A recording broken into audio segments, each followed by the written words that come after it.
Naruto being universal is, to say the least, a scolding hot take.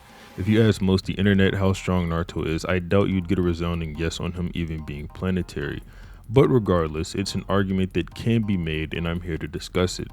Before I get started with anything else, I just want to let it be known that I do not care at all if Naruto is universal. I don't even really care all that much if you think if Naruto is planetary. I am simply here as a catalyst for this topic, so treat the comment section like your own personal diary and read about all the ways you think the power scaling is inconsistent. Just don't come at me because it's not my opinion. I'm just here to cover the argument. The premise of the video being pretty clear, I want to thank my buddy Blue Alchemy for paying to have this video made. You can check him out on TikTok, I'll leave a link to it in the description. And if you want to make a video request yourself, my cash out will be down there as well. Just keep in mind anything under $500 will be made into a YouTube short. With all of that out of the way, we can finally get started talking about Universal Naruto.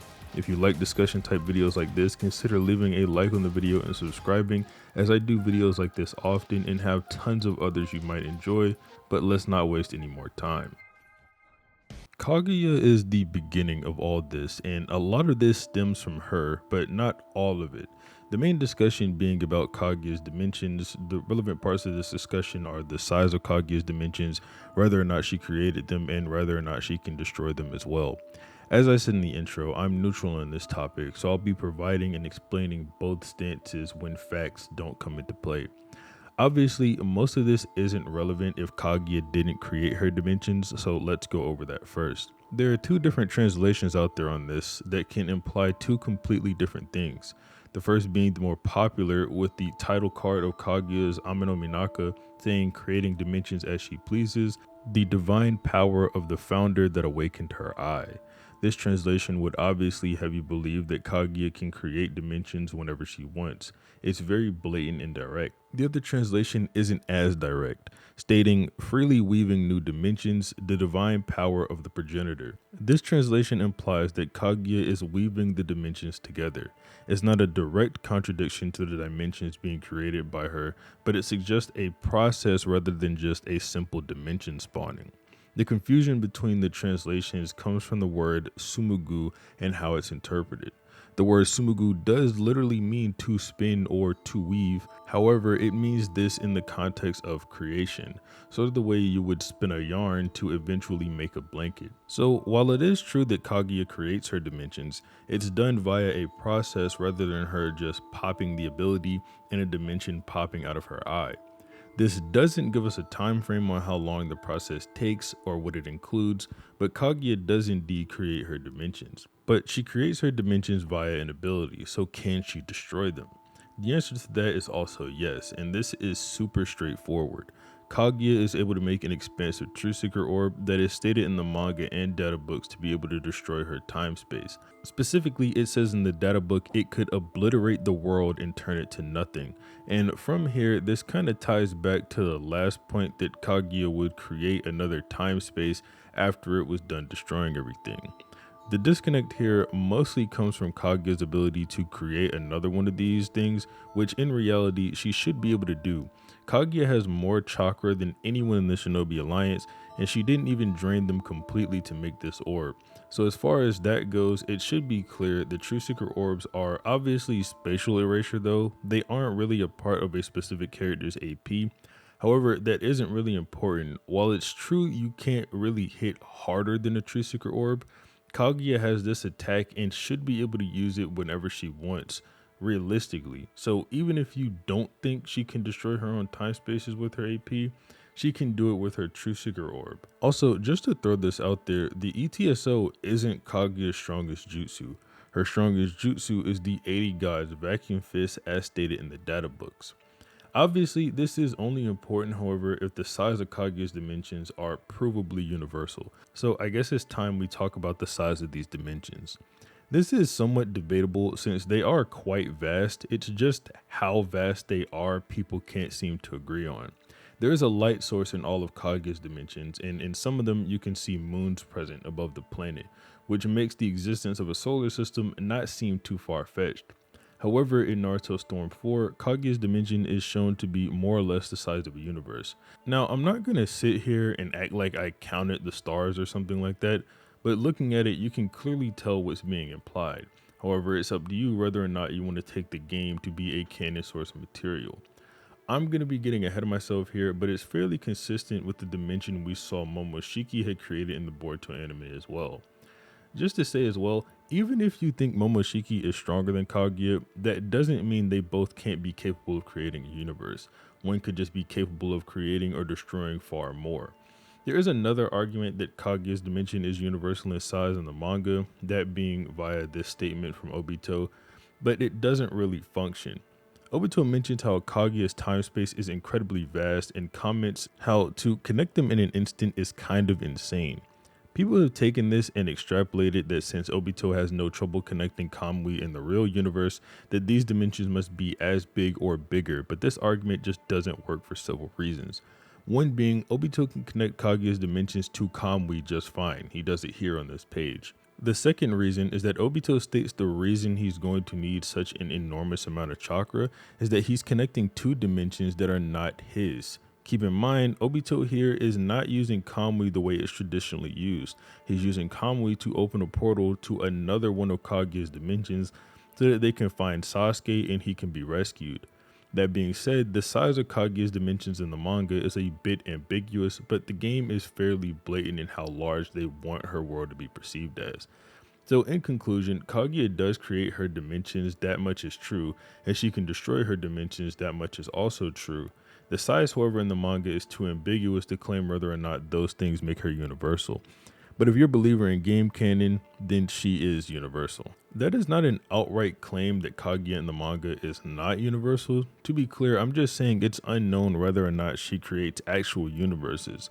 If it were to be proven that Kaguya's dimensions are the size of a universe, she should be universal.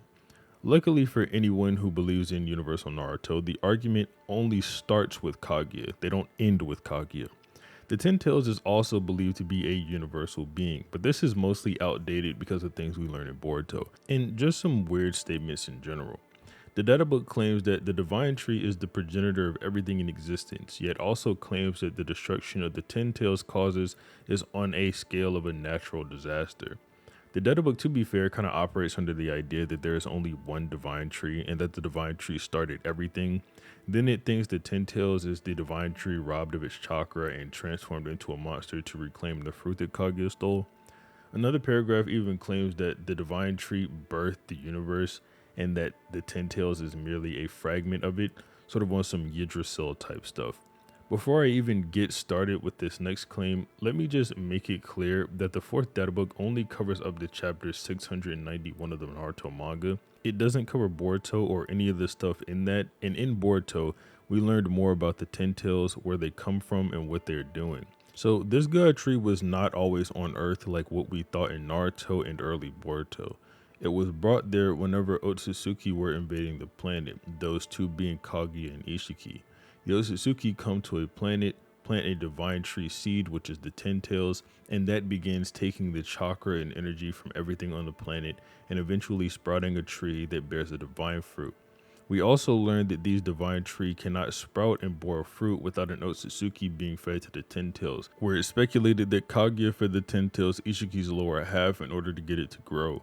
Regardless, at best these statements imply that at what would be its full power long ago, the divine tree birthed the universe, not that the Ten Tails is universal. This and everything else I said don't debunk Kaguya being universal, however, so just keep that in mind. Now we can move into Boruto territory and start talking about Momoshiki, but before that, let's quickly recap the Naruto section. Kaguya is able to both create and destroy her dimensions. She does this through her ability Ame no Minaka, which the original text does imply there is a process to use, just not a time frame or how long it takes this to happen. Which I should mention, the time frame really only matters to the universal argument if you believe her dimensions are universal in size. As if Kaguya uses some sort of big bang to create her universes the way ours was believed to be created, and it reached the size of a universe within her lifespan, she'd be beyond universal, as that would imply hers reached the size of a universe in less than 1,000 years, taking into account when she obtained the God Tree fruit, and our own universe is believed to have taken literal billions of years to reach its size, while growing at or faster than the speed of light. She can destroy these dimensions by making expansive truth seeker orbs that can swallow dimensions whole and erase everything in their path. Although she drained the Shinobi Alliance of chakra to make this, she should be able to make them on her own since she has far more chakra than them combined, and she barely drained them to make it in the first place. The reason we know this is everyone comes out of the infinite Tsukuyomi cocoons just fine, and we know when being drained of chakra by the tree, people begin to look emaciated. However, her dimensions are ambiguous in size going by the manga and can only really be quantified using the Storm 4 game. The Ten Tails is not universal, however the God Tree is implied to be, but it's based on mostly outdated information, and the updated information from Boruto kind of goes against the whole idea that the God Tree was always on Earth. I do quickly want to mention an argument from an anime filler scene where after Kaguya eats the God Fruit, she ascends quickly into the sky and seems to rewrite the universe and bring a moon into the sky in order to cast the infinite Tsukuyomi.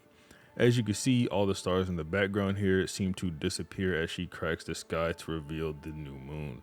I just want to mention, it's equally possible this is simply Kaguya opening up a portal to which to bring the Earth.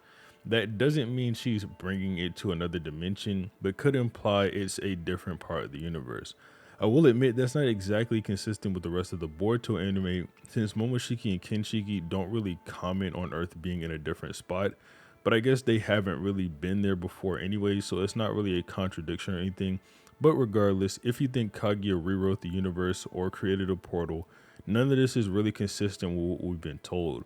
Kaguya eating the fruit after being among humans for a while and her not knowing what it is isn't consistent whatsoever with any of the accounts we've gotten. We know Kaguya came down to Earth with Ishiki and that she hit him off guard with something lethal to steal the Divine Tree fruit. Now, to talk about Boruto and keep it simple, we're only going to talk about the novel and anime here. The Boruto manga doesn't really have any universal feats in it. The paragraphs I'm about to read are from the Boruto movie novelization after Naruto had woken up from being knocked out by Momoshiki and Konoha. Naruto was inside darkness. He didn't think they'd gotten very far away from the village of Konoha, but rather than saying this was some place he didn't remember, it'd be more accurate to say this was a parallel universe. It was terribly cold and the distortions rippled through the sky. It plainly wasn't the airspace of his own universe. Kaguya has held the power of sending people into parallel universes too. This is something like a Kekkei Genkai or hyperspace. So this passage does mention Kaguya's dimensions being a parallel universe, but there is another translation that calls them parallel worlds, and the same goes for every other use of the word universe that I just read.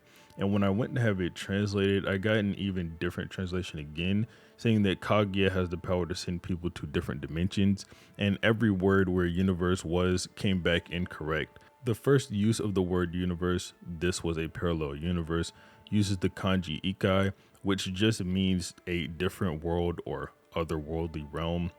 The mention of Kaguya's dimension uses the kanji ikukan, which means different dimension or alternate space. So while it's clear that they aren't in the normal realm, the size of this being a universe isn't specified, at least in the novel here that is. When you go to the Boruto anime, things start to become a bit more consistent as we see Momoshiki sitting in his dimension where redshift nebulas are visible, which imply an expanding universe is present. That doesn't mean it's the size of a universe per se, but it should one day grow to be that big, especially if he set off a big bang to create it, the same way our universe is theorized to have been made. The anime guide from V-Jump, which covers Boruto episode 64, also calls Momoshiki's dimensions a different universe. The kanji used here is sekai, which can mean world or society, but Momoshiki doesn't create a society. Another world is created, but with us being shown a larger shot of his dimension earlier in the anime, I think it's safer to say this is meant to be interpreted as universe, not just simply world or planet. Going back to the novelization, if Momoshiki's dimension is to be believed to be universal in size, then there is a statement Momoshiki is draining chakra beyond the parallel dimension he had made, which could mean Momoshiki was draining chakra greater than the universal amount. However, this could also be seen to mean that the chakra was beyond in the sense that it was a greater distance away from the dimension he made, not beyond as in more powerful, which if he was doing that, his dimension is universal in size, then it's kind of an insane speed feat, but this isn't the video to bring that up in. The argument from there is pretty obvious. Naruto surpasses Kaguya and Momoshiki, being able to damage both of them on separate occasions, and especially surpassing them in Baryon mode, so Naruto should be universal as well. Just to clarify, the argument is never that Naruto can destroy or blow up a universe, just that he has the force behind his attacks necessary to harm the people that can create and destroy universes. Like I said in the intro, whether Naruto is universal or not is not in my interest. This video was simply to provide the information, and you can come to the conclusion on your own. If you enjoyed the video, be sure to leave a like on it and subscribe to the channel, but other than that, have a nice day.